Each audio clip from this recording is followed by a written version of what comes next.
Hi, Everybody, thank you so much for joining us today, and welcome to our third episode of Ask the Expert Online. Each week, we're going to conduct a Zoom meeting like this, where we introduce you to our latest expert, and we have a really good one today. We're also recording this so we can make it available later. It'll be a great resource if someone needs it.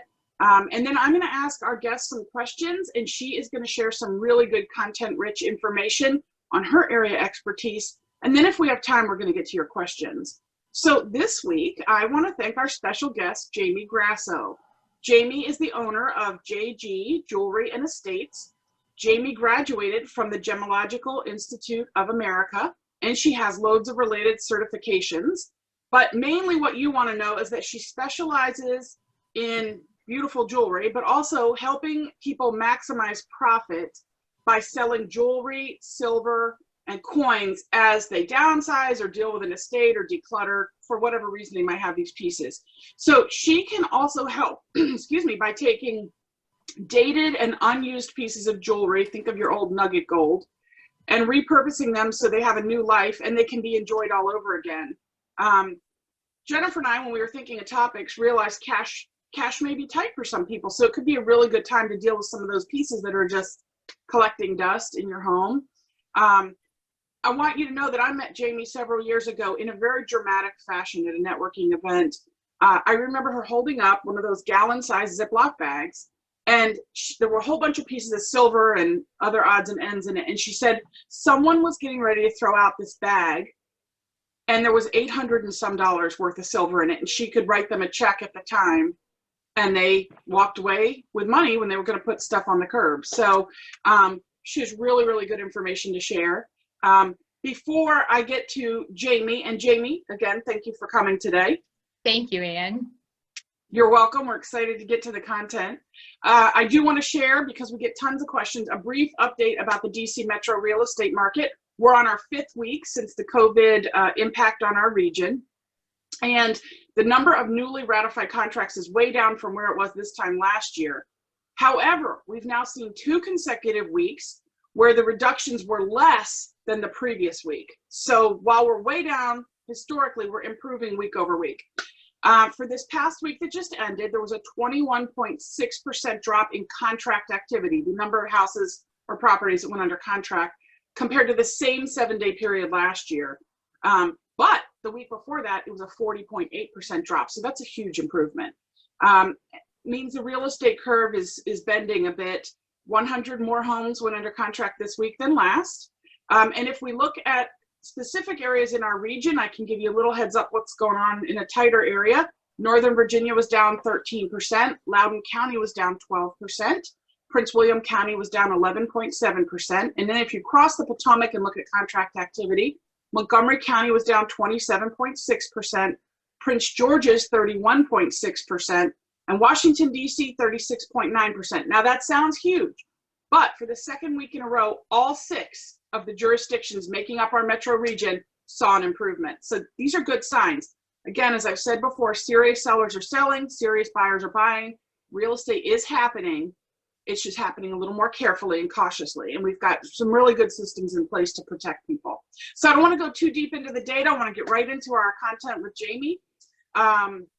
If you got questions about your specific home or area or whatever, you please contact me or Jennifer, email, text, phone. We love hearing from you.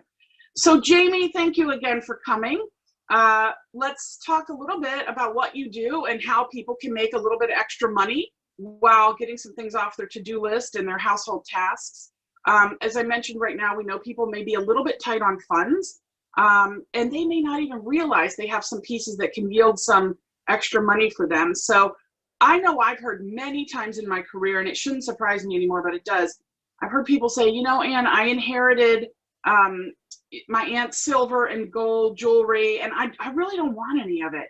It's dated. I don't like it. There may be some value here. Should I just donate it?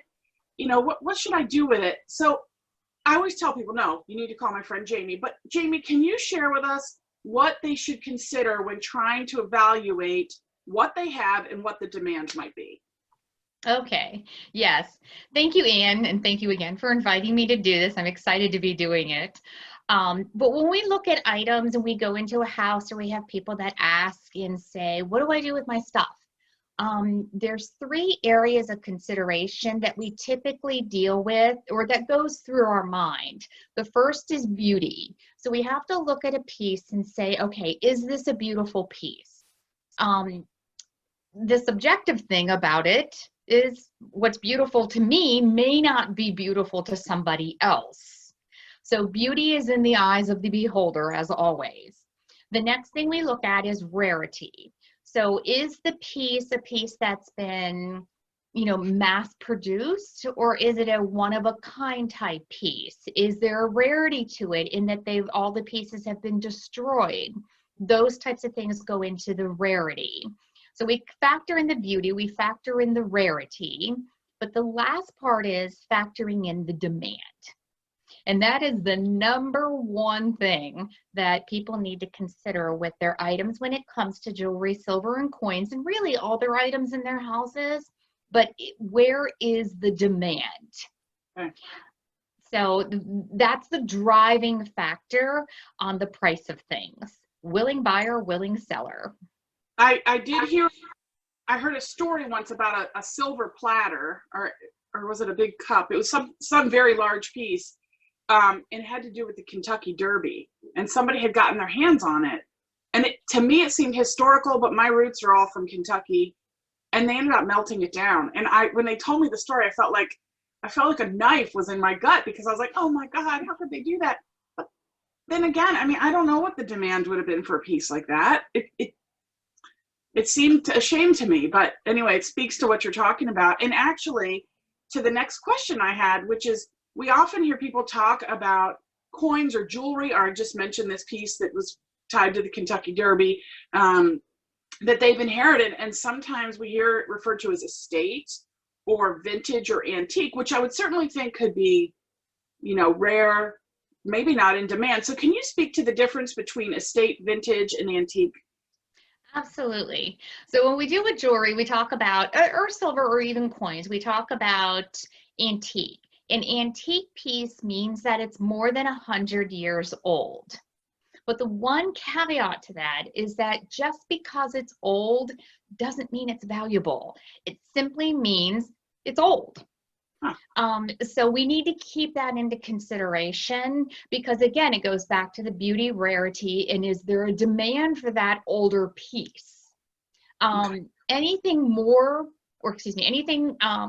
less than 100 years old is when we look at it's a vintage piece, it's an estate piece, and they're just fancy words that are used in the marketplace for it is pre-owned. That's all it means.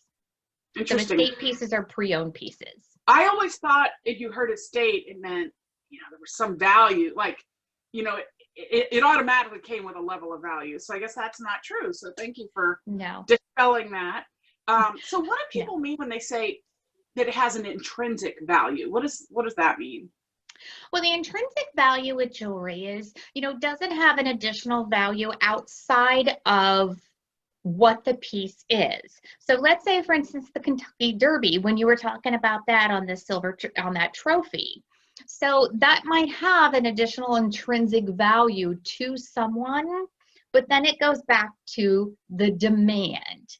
The person who received that trophy, it meant something to them, to their heart. Mm-hmm. Now, the person who is selling it, they're selling it because it doesn't mean so much to them. Otherwise, they would be holding on to it. Yeah. So then you need to look at the demand for it. And the metal market is so high right now that, that particular trophy may have been worth thousands of dollars to melt it. Wow. And so you have a choice of, do I melt it and get the $1,000 or $2,000, or do I donate it? Well, and that brings up a good point, because I was just going to ask you if you find people donating items, or worse, putting items of value, out with the trash, like that time you held up that bag. I mean, how often do you come across that?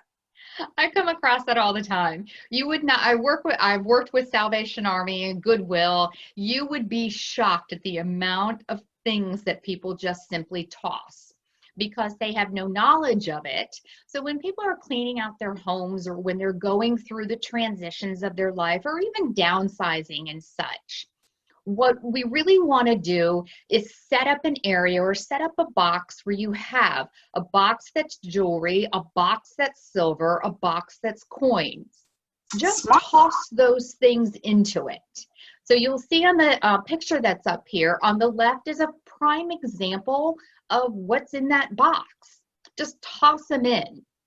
And the reason you're tossing them in is because you don't want to simply take that box and donate it. You really do want a professional to look through that and determine, are these things of value, or can I truly donate them? You'll also see in the middle, you'll see the picture of the typical types of things that I see in people's homes. These are the things that people have a tendency to just toss. They'll put them in a bag and they'll just toss them out and not have any clue what it's worth. But as you can see in the bottom, there's kind of an odd shaped looking thing, which is actually a gold filling. And that gold filling happens to be pure gold. So that piece right there might have you at $50. It might have you at $75. You certainly wouldn't throw it away. But that bunch of gold that you're looking at right there, it's typically around $500. So that's an awful lot of money to just donate to somebody else or to throw out. On the right, you'll see the coins. These are the coins. Put them in a separate box. Let a professional see them, because you don't know if they're good or not good. You know, there's certain things that we can follow on it, but coins, just put them in a box, let a professional see it. One thing with all of these is on the coins, you never want to clean a coin. You can immediately devalue. Never clean a coin. No, not unless you know what you're doing. You can barely even read those coins, or some of them are so dirty. But a professional can see through it. Wow, a professional can see through all of that. And in the coin market, there's a numismatic value. So that actually gives you the value of how much wear is on it. So you want to have that patina on it. On your gold jewelry, just don't bother cleaning it or anything. On your silver jewelry or your silver things such as the flatware sets or the silver tea sets and such, don't bother cleaning it. All of these things, any professional can see through, and it will not gain value by cleaning it. That's the other part. It's not like detailing your car before you sell it. Absolutely not. Absolutely not. No. You don't want to do that. Any professional, again, can see through it. So Jamie, what about like old watches? Okay, some of them may have value, maybe because they're gold. Some may have value because they're rare. Some may just be costume jewelry. Is there value in old watches if they don't work? It seems like there's a lot of old pocket watches out there. Just curious what people could do with them. So the timepieces, old pocket watches, there still is a market for the old pocket watches. If they're the gold pocket watches or platinum pocket watches, you know, we certainly have some, you know, the ability to have a market for them. What's key in that is that most of them, I'm not going to say all of them because everything needs to be taken into consideration, but in a pocket watch, you might have a pocket watch that is worth several $1,000s, but you might have a pocket watch that's simply worth the metal, meaning the gold or the silver or the platinum that's in it. Some of the pocket watches, even though they don't have much value, they're still used for parts, because that's another part. So you may have a gold filled or a gold plated pocket watch. Don't throw it away. Again, let a professional see it. And there are always pieces that you can do. Like this is a piece that looks like it was made of multiple different, probably watches that were held in the family. Yeah, just a quirky little costume jewelry piece probably. But it's clever and fun and gives people an idea of what they might do. So yeah, I hear a lot of people talk about they don't know what to do with the old watches. So Jamie, how do you know if you have an everyday average piece or something more unique or desirable or valuable? Okay, so a couple things you can do. You can actually look at pieces and get a magnifying glass out, because that's all we use is a magnifier. It just happens to be a small magnifier that's a loop. You can even go purchase a loop. They have them on Amazon, $10, same thing that we use. It just simply allows you to see markings. Those Okay. markings are critical as well, because it allows us to see, is it 10 karat? Is it 14 karat? Is it platinum? It allows us to see the details of the piece to be able to determine. But there Oh. are some things that you can do.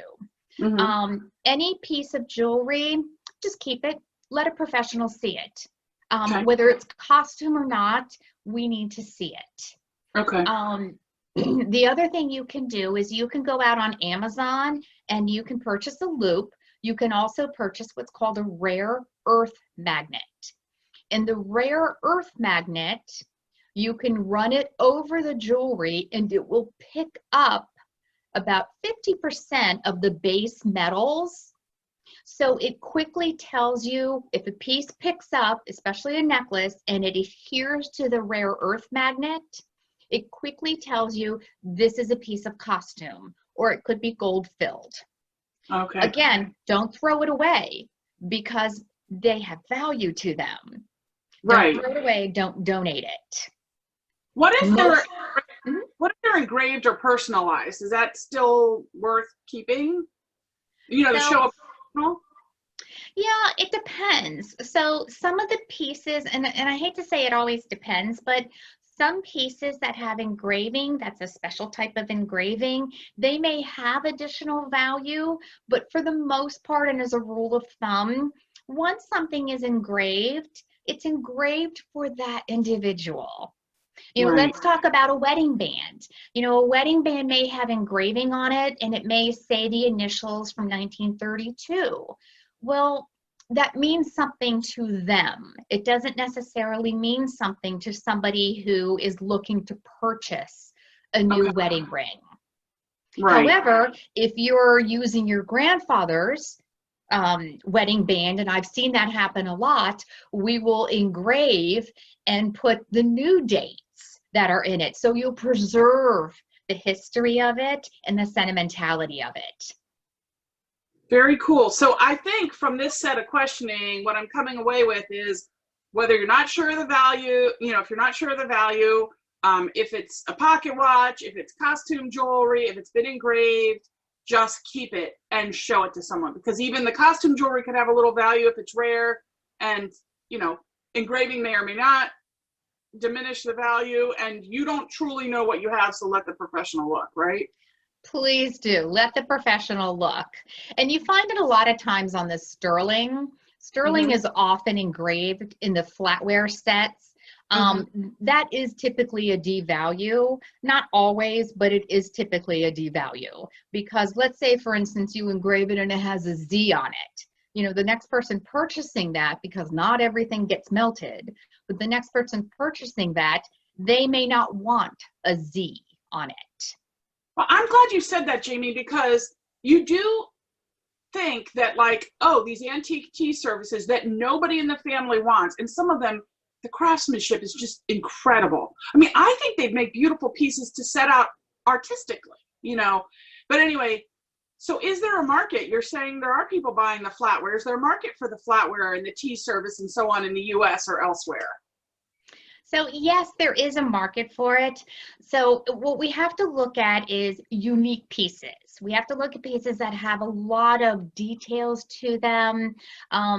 We also look at things such as Tiffany, whether it's George Jensen.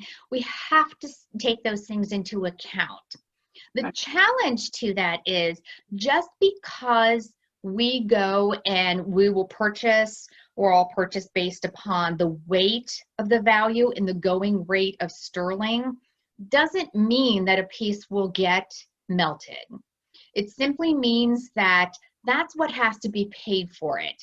Because even though it is that beautiful set that has all sorts of details to it, and it's a full set, it means that it's still, the price of metals is still so high that you're going to get more money for it as a scrap price than you will as the piece itself is worth.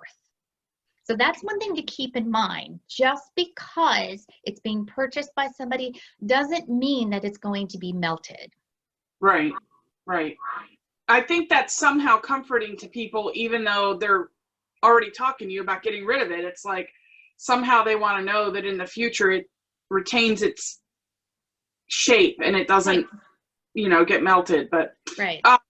I remember from past conversations with you that there is a difference between appraised value and what something might sell for. And sometimes people are disappointed, like, oh, Jamie, this had a value, an appraised value of $10,000. Why are you telling me I can only get $2,000 for it? Would you talk a little bit about that? Absolutely.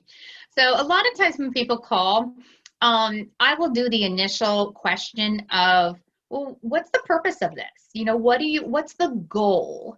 If the goal is to sell, I strongly recommend you don't go get an appraisal, because it's not unusual to have or to go get an appraisal for something and you'll pay hundreds and hundreds of dollars. Appraisals often don't, you know, they cost a lot of money, only to find out that the purchase price of it is really truly about 20%.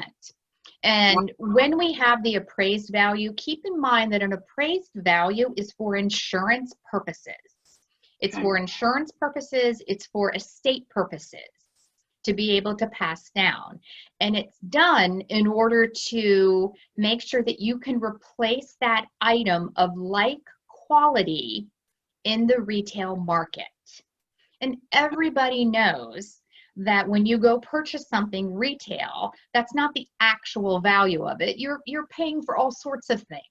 No different than going to McDonald's and paying $1.79 for a soda when it really costs them 2 cents. Right. It really is no different. Yeah, it's all the overhead and labor behind it and everything. So, right. Jamie, can you share with us some of the best recycling and repurposing of items that you've seen and maybe some of the stories behind those? I think we have some photos Jennifer can share. Yes, indeed. So this is one thing that hopefully if you go to somebody, they'll talk you through and give you some options of what you can do, because it's not always about selling. Sometimes it really is about seeing something and saying, oh gosh, what can I do to modernize this? So we have a piece here. This was a piece where a woman came in and she had this piece. Now this was from a best friend of hers who passed away, who had no children. And this particular piece, 3-carat center stone diamond, but it's in this mounting that was the style of, first, it looks very 70s, 80s, but it was in a mounting that was the style of that individual. So my client didn't know what to do with it, never wore it. So I look at this and go, well, let's talk about, before you sell it, let's talk about what we could do with it.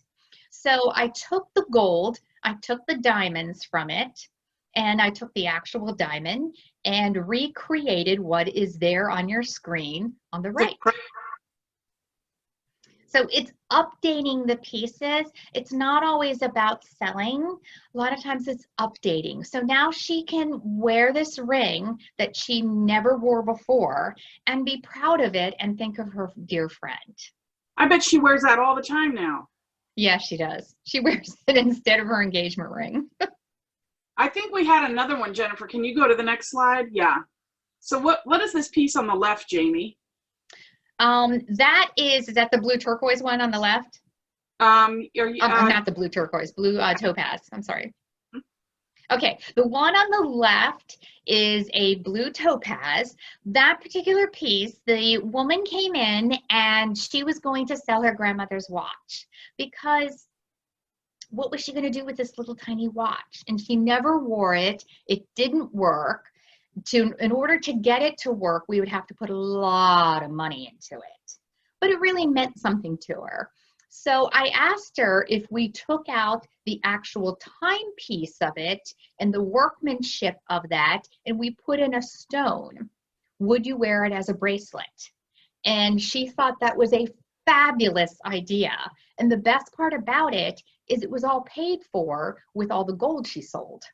All the That's stuff that was the crap, you know, the scrappy pieces that nobody would wear, or the tangled necklaces, or those That's herringbones.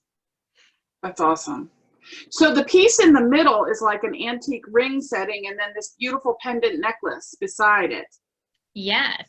So this was another piece where they were going to sell it.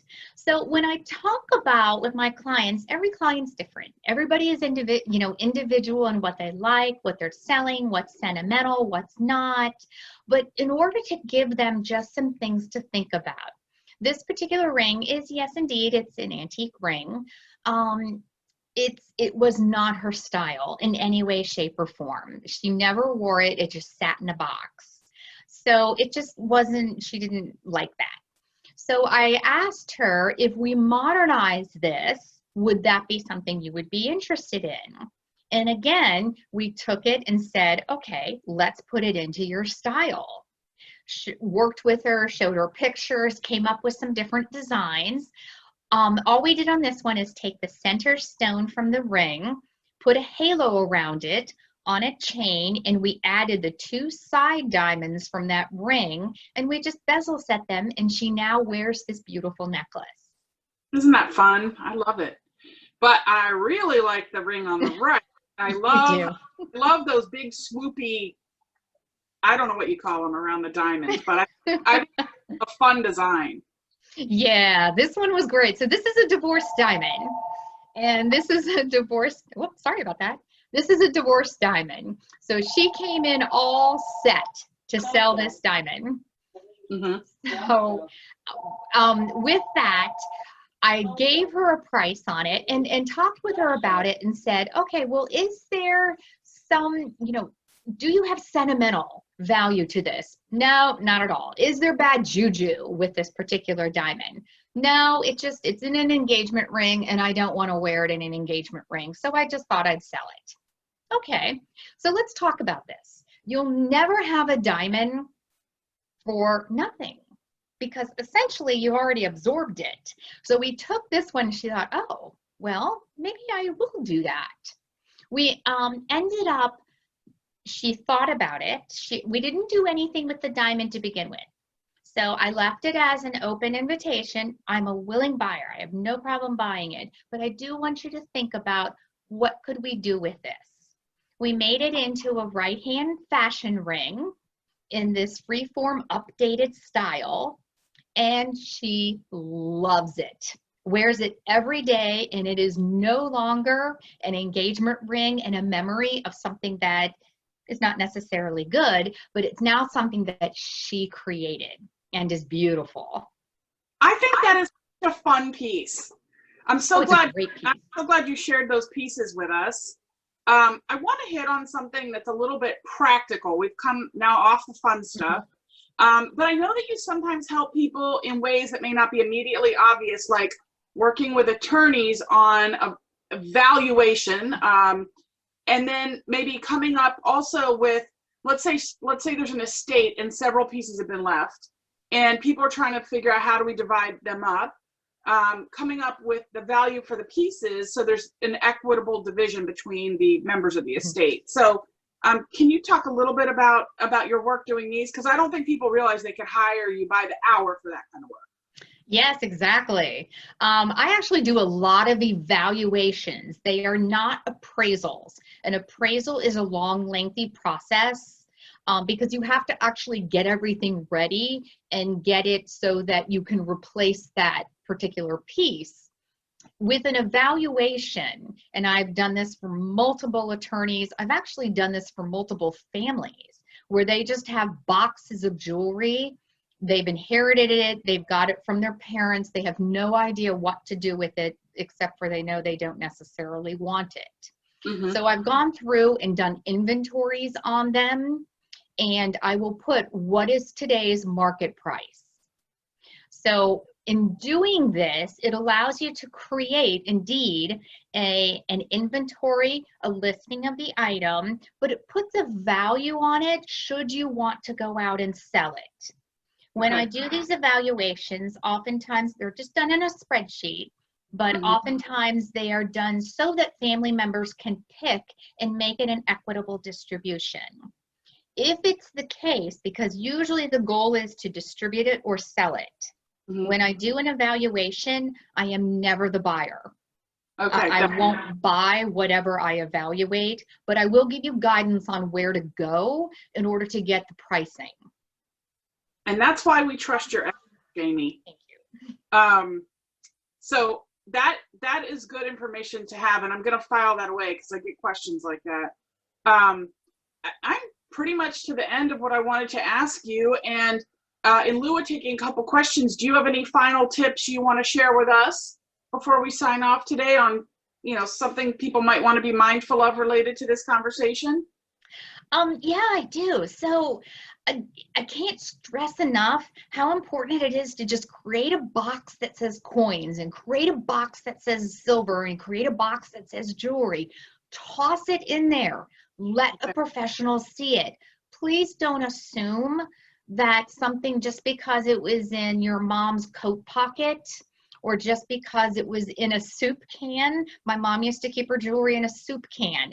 Well, obviously didn't have soup in it, but she kept it in it. And we would find these things, put them in a box, let a professional go through it and see, are these valuable or not valuable? I can't tell you the amount of times that I've gone through with people's items where they were going to donate this particular box, and I was there to buy what they thought was the valuable stuff.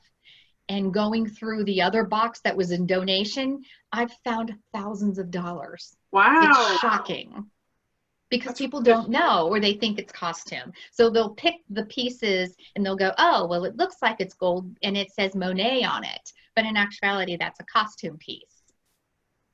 And then they won't pick the pieces that are really the good pieces, even though they may be dated and they may be, quite frankly, it could be a gold nugget piece when the gold nugget jewelry was real big. Painfully. Yes. Well, that's a good tip. I mean, I've come away, and I will now caution my clients and friends, like, do not get rid of it. Hold on to it. I think it can help. So, Jamie, thank you so much for sharing your expertise. I feel like I could talk with you for another half an hour. That was fantastic. For those of you watching today, thank you for joining us. And if you have questions for Jamie, I'm going to ask her to share her website, or you can always reach out to me and Jennifer. We'll get you connected. Jamie, what's your website? Website is www.jgjewelry.com. So Jamie, thank you again for being one of my referral partners, for being a trusted advisor, for being an incredible expert. I'm so glad you could come today. Thank you so much. And please feel free to reach out, ask any questions. I'm here, I'm available, and I will get back to you. Go through and contact me directly. Either way, but don't throw it away. Don't throw it away. Okay, fantastic. Jamie, thanks again. Jennifer, thank you for doing the behind the scenes work. Excellent job with the photos that were sent along and orchestrating everything. And then I want to remind everybody, we're going to have another Ask the Expert next week at 1 p.m. on Tuesday. And we're featuring our designer and interior designer friend, Nikki Van Eck. She's the owner and a longtime local designer. She owns Van Eck Studio. She's ridiculously talented. And we were thinking that since people are spending more time at home and may be needing to adapt some space or improve their office space, she's going to talk about both function and form for creating a great office space. So we hope you'll join us next time. Thank you so much for joining us today. And please spread the word about Ask the Expert. And if you need an expert real estate agent to help buyers or sellers you know, or to help you or help you make good decisions around the house, please contact me. We love your referrals. Thanks so much. Thank you.